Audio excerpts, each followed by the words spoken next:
Bonjour, je vous présente le jeu Bandit Bluff. Alors un jeu que je n'ai pas, que j'ai reproduit pour pouvoir vous le présenter, tant il est sympathique. Et n'hésitez donc pas à l'acheter si il vous plaît, mais il va vous plaire. Alors dans ce jeu, le but c'est d'avoir à la fin le moins de points.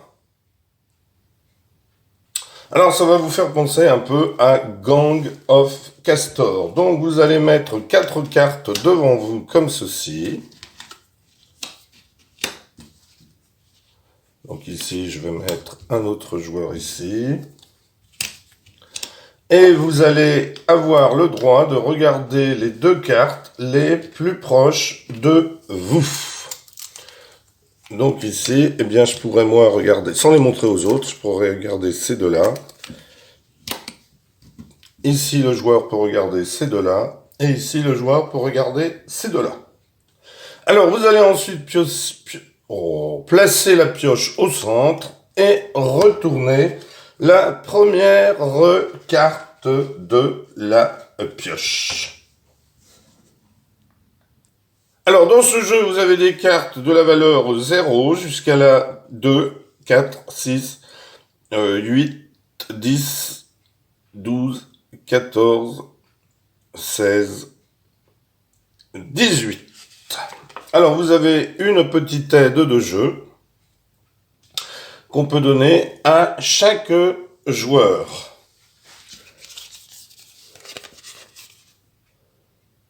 Voilà. Donc la carte 4 points, vous regardez secrètement une de vos cartes.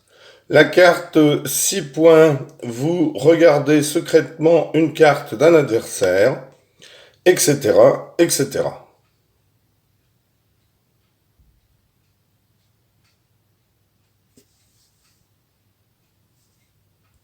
Alors, plusieurs actions. Première action, vous pouvez piocher une carte, la regarder.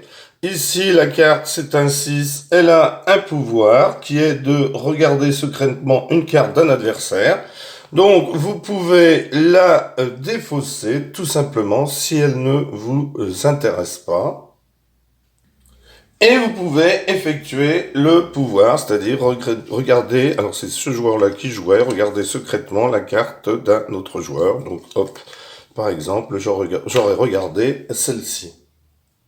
Deuxième option, vous piochez une carte et au lieu de la poser sur la défausse, vous la mettez dans votre jeu, par exemple. Donc le joueur la mettrait ici et défausserait celle-ci, mais n'applique pas l'effet de la carte qui a été défaussée.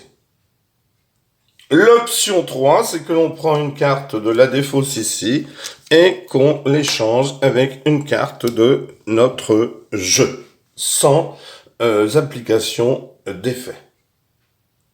Donc, je rappelle que le but du jeu est d'avoir le moins de points dans son jeu, hein, donc il vaut mieux avoir des cartes 0 ou des cartes 2, bien entendu, hein, pour avoir le moins de points dans son jeu. Alors, à tout moment, si vous savez, même si ce n'est pas votre tour, si un joueur, par exemple, a posé une carte ici et que vous savez que vous avez la même dans votre jeu, eh bien, vous pouvez tout de suite la défausser. Et bien entendu, si la carte a un pouvoir, eh bien, vous jouez le pouvoir. Donc, le pouvoir de la carte 12 ici, c'est regarder secrètement toutes vos cartes. Donc ici, eh bien, je regarderai toutes mes cartes. 8, 16 et 18. Alors bien sûr, on ne le dit pas aux autres. Alors, vous avez aussi la possibilité, en faisant cela, hein, de défausser une carte. Donc, imaginons que ce soit un autre joueur ici qui sache que j'ai un 12. Eh bien, il défausse ma carte. Hein, ça veut dire qu'on peut défausser une carte d'un adversaire. Donc, ce joueur-là aurait pris cette carte et l'aurait mise là parce qu'il savait que c'était un 12. Hein, et il m'aurait, par exemple, eh bien, tout simplement donné cette carte-là. Alors dans ce jeu, vous aurez des cartes spéciales. Imaginons par exemple qu'ici, un joueur retourne un bandit vert. Alors il y a des bandits rouges aussi. Eh bien vous savez que vous avez un bandit rouge ici. Vous pouvez tout de suite le poser même s'il n'est pas de la même couleur. Alors bien entendu, si on est plusieurs à vouloir se débarrasser d'une carte, imaginons que lui est par exemple un bandit vert et qu'ici moi j'ai un bandit rouge, on peut poser comme je l'ai dit, bandit vert sur bandit rouge ou bandit rouge sur bandit vert.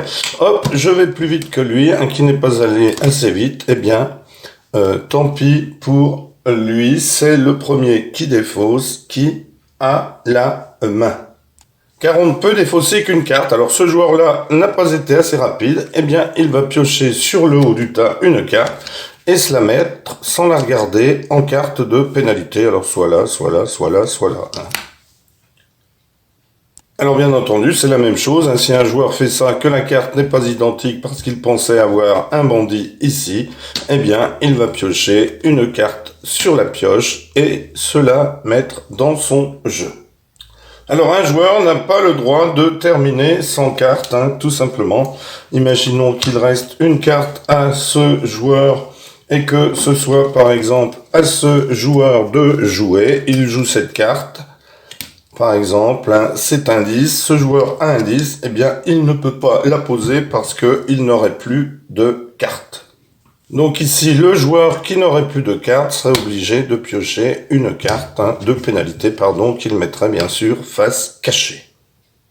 Alors, au début de votre tour, si vous pensez que vous allez avoir le score le plus bas, par exemple ce joueur-là pense qu'il aura le score le plus bas, eh bien, vous allez tout simplement crier « Bandit ». Imaginons que ce joueur, il lui reste qu'une carte et il a cette carte-là. Il pense qu'il a le score le plus bas. Eh bien, il va crier « Bandit ».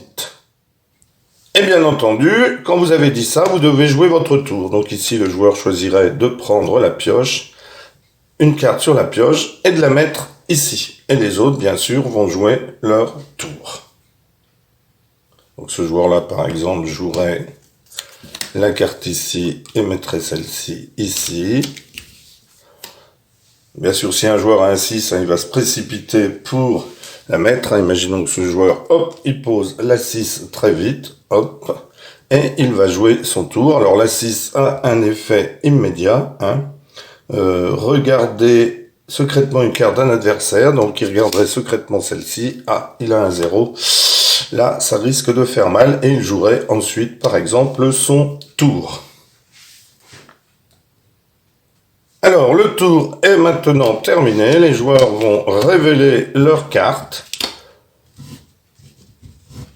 Donc, celui-ci a un 0.